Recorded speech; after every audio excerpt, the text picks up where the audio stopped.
जय महाकाली, महालक्ष्मी, महासरस्वती, माँ कामाख्या, भैरव बाबा। श्रीमद् देवी भागवत महापुराण प्रथम स्कंद का 8वां अध्याय। भगवान विष्णु योग माया के अधीन क्यों हो गए? ऋषियों के इस प्रश्न से उत्तर में सूत जी द्वारा उन्हें आधाशक्ति भगवती की महिमा सुनाना। ऋषिगण बोले, हे महाभग, हमें इस कथन में महान अद्भुत संशय है।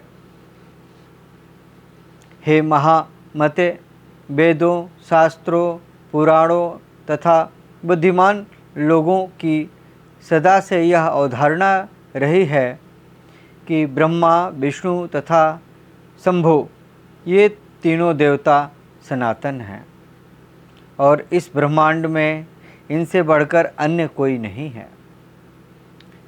ब्रह्मा जगत का सृजन करते हैं, विष्णु पालन करते हैं और शंकर प्रलय काल में संहार करते हैं।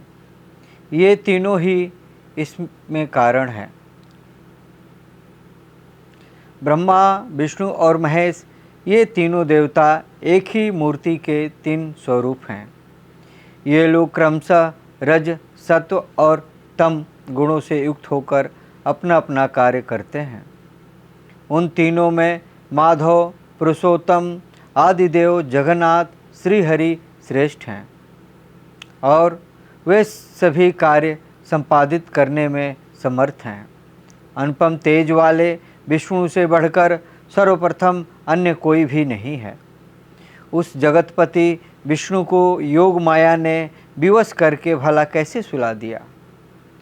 उस समय उन विष्णु की चेतना कहाँ चली गई और उनके जीवन की चेष्टा कहाँ लुप्त हो गई? हे महाभग, यह महान संदेह उपस्थित है। आप इस विषय में यथोचित बताने की कृपा करें। जिस शक्ति के विषय में आप पहले बता चुके हैं कि उनसे भगवान विष्णु को भी पराभूत कर दिया है था, वह कौन सी शक्ति है? वह शक्ति कहाँ से उद्भूत हुई, शक्तिमान कैसे हुई तथा उसका स्वरूप क्या है? हे सुव्रत, यह सब हमें स्पष्ट रूप से बतलाएं। जो विष्णु हैं वे तो सबके ईश्वर, वासुदेव, जगत के गुरु, परमात्मा, परम आनंद स्वरूपा तथा सच्चिदानंद की साक्षात मूर्ति हैं। सब कुछ करने में समर्थ, सबका पालन करने वाले, सभी चराचर का सृजन करने वाले, रजोगुण से रहित, सर्वव्यापी और पवित्र हैं। वे परात्पर विष्णु निद्रा की परतंत्रता में कैसे आबाद हो गए? हे परपंत, हमें इस प्रकार का आश्चर्यजनक संदेह है। हे सुत, हे व्यास शिष्य, हे महामते, आप अपने ज्ञान रूपी खंडक से हमारे इस संदेह को नष्ट कर दीजिए। सूत जी बोले, हे मुनिजन, इस चराचर जगत में कौन ऐसा है जो इस शंका का समाधान कर सके? जबकि ब्रह्मा के पुत्र सनकादि मुनि तथा नारद, कपिल आदि भी इस विषय में मोहित हो जाते हैं। हे मुनि श्रेष्ठ, हे महाभग, तब इस जटिल समस्या के समाधान में मैं क्या कहूँ? देवताओं में भगवान विष्णु ही सर्वव्यापी एवं सभी भूतों के रक्षक कहे गए हैं। उन्हीं से इस चराचर समस्त विराट संसार की सृष्टि हुई है। वे सभी देवता परात्पर परमात्मा को नमस्कार करके नारायण, ऋषिकेश, वासुदेव, जनार्दन रूप में उनकी उपासना करते हैं। कुछ लोग महादेव, शंकर, शशि शेखर, त्रिनेत्र, पंचवक्त्र, शूलपाणि और वृषभ ध्वज के रूप में उन्हीं की उपासना करते हैं। सभी वेदों में भी त्र्यंबकम, कदर्पी, पंचवक्त्र, गौरी देहा, अर्धधारी, कैलाशवासी, सर्वशक्ति, संबित, भूतगणों से सेवित एवं दक्ष, विध्वंसक आदि नामों से उनका गुणगान किया गया है। हे महाभगो, वैदिक विद्वान लोग सूर्य आदि नामों से नित्य प्रातः, स्वयं तथा मध्य काल में संध्या करते समय विविध प्रकार की स्तुतियों से उन्हीं की प्रार्थना करते हैं। सभी वेदों में सूर्योपासना श्रेष्ठ कही गई है तथा उन महात्मा का नाम परमात्मा कहा गया है। वेदों में सर्वप्रथम वेद योगियों द्वारा अग्निदेव की स्तुति की गई है। वह त्रिलोकेश, इंद्र, वरुण तथा अन्य देवताओं की भी स्तुति की गई है। जिस प्रकार गंगा अनेक धाराओं में विद्यमान रहकर प्रवाहित होती है, उसी प्रकार महर्षियों द्वारा भगवान विष्णु सभी देवताओं में विद्यमान बताए गए हैं। मनीषी विद्वानों ने 3 प्रकार के मुख्य प्राण बताए हैं, प्रत्यक्ष, अनुमान और तीसरा शब्द प्रमाण। और न्याय के पंडित 4 प्रमाण बताते हैं, प्रत्यक्ष, अनुमान, उपमान एवं शब्द प्रमाण। परंतु अन्य मीमांस के विद्वान लोग अर्थपति को लेकर 5 प्रमाण मानते हैं। पौराणिक विद्वान 7 प्राण बताते हैं। इन प्रमाणों से जो दुर्ज्ञ है वह है पर ब्रह्म। इसलिए इस विषय में बुद्धि, शास्त्र एवं नित्यात्मिकता युक्ति से बार बार विचार करके अनुमान करना चाहिए। साथ ही सममार्ग का अनुसरण करने वाले दृष्टांत द्वारा इस प्रत्यक्ष विज्ञान का चिंतन बुद्धिमान मनुष्यों को सर्वदा करते रहना चाहिए।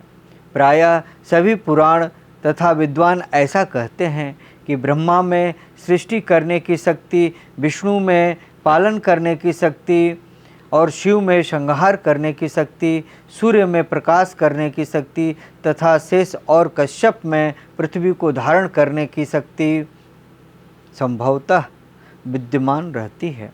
इस प्रकार एकमात्र वे आधा शक्ति ही सर्वस्वरूप भेद से सभी में व्याप्त रहती हैं। वही अग्नि में दाहकत्व शक्ति तथा वायु में संचार शक्ति और कुंडलिनी शक्ति के बिना शिव भी शव बन जाते हैं।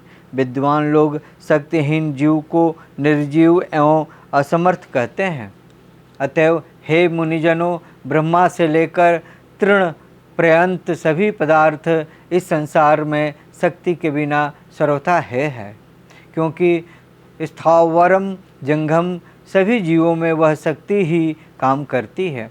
यहाँ तक कि शक्तिहीन पुरुष शत्रु पर विजयी होने, चलने फिरने तथा भोजन करने में भी सर्वथा असमर्थ रहता है। वह सर्वत्र व्याप्त रहने वाली आदि शक्ति ही ब्रह्मा कहलाती है। बुद्धिमान मनुष्य को चाहिए कि वह अनेक प्रकार के यत्नों द्वारा समयक रूप से उनकी उपासना करे तथा उनका चिंतन करे। भगवान विष्णु में सात्विकी शक्ति रहती है, जिनके बिना वे अकर्मण्य हो जाते हैं। ब्रह्मा में राजसी शक्ति, वे भी शक्तिहीन होकर सृष्टि कार्य नहीं कर सकते। और शिव में तामसी शक्ति रहती है, जिसके बल पर वे संहार कृत्य संपादित करते हैं। इस विषय पर मन में बार बार विचार करके तर्क वितर्क करते रहना चाहिए। शक्ति की संपूर्ण ब्रह्मांड ही रचना करती है, सबका पालन करती है और इच्छा अनुसार इस चराचर जगत का संहार करती है। उसके बिना विष्णु, शिव, इंद्र, ब्रह्मा, अग्नि, सूर्य और वरुण कोई भी अपने अपने कार्य में किसी भी प्रकार का समर्थ नहीं हो सकते। वे देवगण शक्तियुक्त होने पर ही अपने अपने कार्यों को संपादित करते रहते हैं। प्रत्येक कार्य कारण में ही वही शक्ति प्रत्यक्ष दृष्टिगोचर होती है। मनीषी पुरुषों ने शक्ति को सगुण और निर्गुण भेदों से 2 प्रकार बताया है।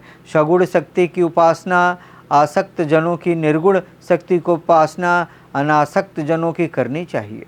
धर्म, अर्थ, काम और मोक्ष, इन चारों पदार्थों की स्वामिनी वे ही निर्विकार शक्ति हैं। विधिवत पूजा करने से वे सब प्रकार के मनोरथों को पूर्ण करती हैं।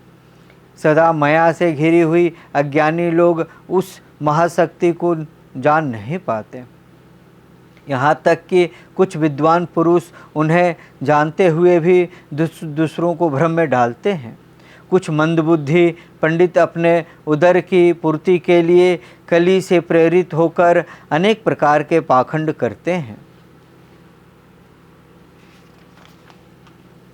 हे महाभगो, इस कली में बहुत प्रकार के अवैदिक तथा भेदमूलक धर्म उत्पन्न होंगे, दूसरे युगों में नहीं होते। स्वयं भगवान विष्णु भी अनेक वर्षों तक कठोर तप करते हैं और ब्रह्मा तथा शिव भी ऐसा ही करते हैं। ये तीनों देवता निश्चित ही किसी का ध्यान करते हुए कठिन तपस्या करते हैं। इसी प्रकार अपनी इच्छाओं की पूर्ति के लिए ब्रह्मा, विष्णु, महेश ये तीनों ही देवता अनेक प्रकार के यज्ञ सदा करते हैं। वे उन पराशक्ति ब्रह्मा नाम वाली परात्मिकता देवी को नित्य एवं सनातन मानकर सर्वदा मन से उन्हीं का ध्यान करते हैं। हे मुनि श्रेष्ठ, सब शास्त्रों का यही निश्चय जानना चाहिए कि दृढ़ निश्चयी विद्वानों के द्वारा वे आदिशक्ति ही सदा सेवनीय है। यह गुप्त रहस्य मैं कृष्ण द्वैपन से सुना है, जिसे उन्होंने नारद जी ने अपने पिता ब्रह्मा जी से और ब्रह्मा जी ने भी भगवान विष्णु के मुख से सुना था। इसलिए विद्वान पुरुष को चाहिए कि वे न तो किसी अन्य की बातें सुने और न माने तथा दृढ़ प्रतिज्ञा होकर सर्वदा शक्ति की ही उपासना करें। शक्तिहीन असमर्थ पुरुष का व्यवहार तो प्रत्यक्ष ही देखा जाता है कि वह कुछ नहीं कर पाता। इसलिए सर्वव्यापिनी आदि शक्ति जगजननी भगवती को ही जानने का प्रयत्न करना चाहिए। इस प्रकार श्रीमद् देवी भागवत महापुराण प्रथम स्कंद का 8वां अध्याय ओम ततस्तम। जय महाकाली, महालक्ष्मी, महासरस्वती, माँ कामाख्या। जय माँ, जय माँ।